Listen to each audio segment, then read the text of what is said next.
యువగలం పాదయాత్రలో stool లాక్కున్నారు, mic లాక్కున్నాడు. ఆనాడే చెప్పా ఈ లోకేష్ తగ్గేదే లేదని. ప్రజలు తీర్పిచ్చారబ్బా. టీమ్ 11 11 మందితో ఒక టీం ఇచ్చినాడు. ఆ 11 మంది ప్రెస్ మీట్ తప్ప బయటికి రారు. దాంట్లో ఒక వ్యక్తి ఉన్నాడబ్బా, cheating books of world record లో నంబర్ 1 స్థానంలో ఉంటాడు. అద్భుతమైన నటుడు.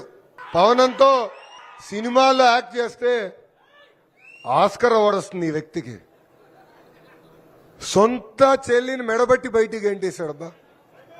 సొంత తల్లికి ఆస్తి రాస్తే తిరిగి నాకు ఆస్తి ఇవ్వాలని కోర్టుకి వెళ్ళాడు ఈ వ్యక్తి. ఇంకొక చెల్లి, అర్థమైందా రాజా, ఇంకొక చెల్లి తండ్రిని చంపేసి ఆ నెప మన పైన వేశాడు. ఆ చెల్లి అన్నా నాకు న్యాయం చేయమంటే చేయలేని పరిస్థితిలో ఉన్నాడు ఆ వ్యక్తి. చెయ్యడు కూడా. అంతేకాదు కడప ప్రజల్ని కూడా మోసం చేశాడు ఈ వ్యక్తి. ఎవరా వ్యక్తి? ఎవరా వ్యక్తి? సైకో. మర్చిపోయారా సైకోని? మర్చిపోకూడదబ్బా. ఎందుకంటే ఈ సైకో కుట్రలు చేస్తున్నాడు. గతంలో సొంత బాబాయిని అతనే లేపేసి నెప మన పైన వేశాడు. ఎలా నరికాడు రబ్బా. ఆ రోజు పొద్దున న్యూస్ వచ్చింది, కరెక్ట్ ఎన్నికల ముందల, పాపం వివేకానంద రెడ్డి గారు గుండెపోటుతో మరణించారని. అందరం బాధపడ్డాం. ఎందుకంటే అవునన్నా కాదన్నా ఎంపీగా చేసిన వ్యక్తి, ఒక రకంగా రాజకీయాలు చేసిన వ్యక్తి అని అందరం బాధపడ్డాం. వాళ్ళ పార్టీ వాళ్ళు బయటకు వచ్చి పాపం గుండెపోటుతో చనిపోయాడు అన్నారు. తర్వాత అర్థమైంది గొడ్డలి పోటు అని. కానీ ఆ రోజు మనం అప్రమత్తంగా లేం. అయ్యో పాపం అనుకున్నాం. ఆ నెప్పం మన పైన వేశాడు. దాని తర్వాత కోడికత్తి, మర్చిపోయారా? కోడికత్తి గుర్తుంది కదా. వాళ్ళ కార్యకర్త కోడికత్తి ఇచ్చి ఎయిర్పోర్ట్లోకి అది లోపల తీసుకొచ్చి పొడిపించుకున్నాడు. ఇక్కడ గుర్తు కూడా లేదా, ఇక్కడ పొడిపించుకున్నాడు. పొడిచినప్పుడు కొంచెం రక్తం వస్తుంది, అది అయిపోయింది, ఆగిపోయింది. అందరికి మళ్ళీ ఎయిర్పోర్ట్లో దండం పెడతాడు, ముద్దులు పెట్టుకుంటూ వెళ్తాడు. ఆ ముద్దులు పెట్టుకుంటా ఇట్టి ఊపుకుంటా ఎయిర్పోర్ట్లో నుంచి వెళ్ళాడు. హైదరాబాద్కి వెళ్ళిపోతే మళ్ళీ డ్రామా మొదలైంది. అట్లా బెడ్ మీద పడుకున్నాడు, ఏదో అయిపోయిందని. అయ్యో పాపం అనుకున్నారు అందరం, మనం కూడా. అంటే చూడండి కుట్రలు. ఇప్పుడు గులకరాయికి వద్దాం. అది చాలా స్పెషల్ గులకరాయి అబ్బా.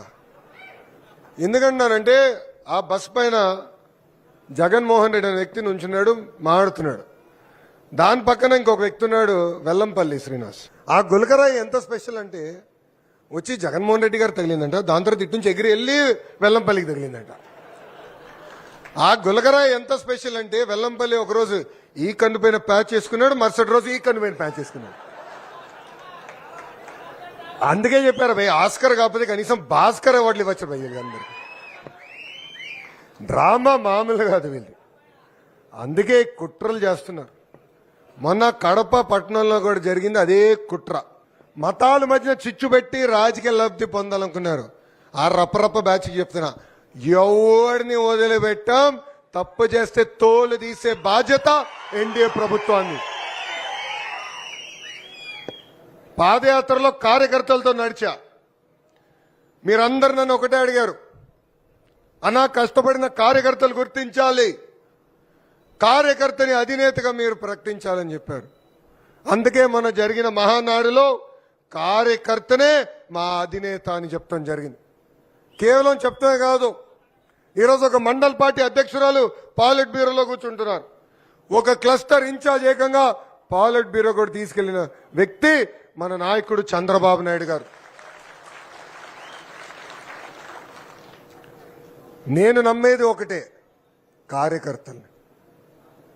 నాడు నేడు ఎప్పుడో పార్టీకి అండగా నిలబడింది పసుపు సైన్యం. ఎన్ని కేసులు పెట్టినా, ఎంత ఇబ్బంది పెట్టినా మీరు చెక్కు చెదరలేదు. అందుకే కార్యకర్తలు గుర్తించేదానికే మై టీడీపీ యాప్ తీసుకొచ్చాం. ఎంతమంది వాడుతున్నారు యాప్? ఇప్పుడు అందరు చేతులు పైకి ఎక్కుతారబ్బా. ఫోటోలు దిగేదానికి వస్తారు కదా, అప్పుడు మీ ఫోన్లు చెక్ చేస్తా. ఉందా? యాప్ ఎందుకు పెట్టామంటే పనిచేసే కార్యకర్తను గుర్తించేదానికి. మై టీడీపీలో కేవలం సోషల్ మీడియా పోస్టులు కాదు, పార్టీ ఏమైనా పిలిపించిన డోర్ టు డోర్ కార్యక్రమం చేయమని, లేదంటే జెండా దిమ్మలకి పెయింట్ వేసి మన పార్టీ జెండా ఎగిరేమని చెప్తుంది, లేదా అన్నగారి విగ్రహం దగ్గరికి వెళ్ళి పూలు మాలేయాలని చెప్తాం జరుగుతుంది. అట్లా పార్టీ కొన్ని కార్యక్రమాలు పిలిపించినప్పుడు ఆ కార్యక్రమాలన్నీ ట్రాక్ చేసేదానికి ఎవరైతే పనిచేశారో గుర్తించి నేరుగా వాళ్ళకి నామినేటెడ్ పదవులే కాదు కదా, అన్ని రకాలుగా ప్రోత్సహించే బాధ్యత వ్యక్తిగతంగా నేను తీసుకుంటానని ఈ సభాముఖం హామీ ఇస్తున్నా. మనందరం చూస్తున్నాం, ఆర్థిక ఇబ్బందుల్లో ప్రభుత్వం ఏర్పడింది.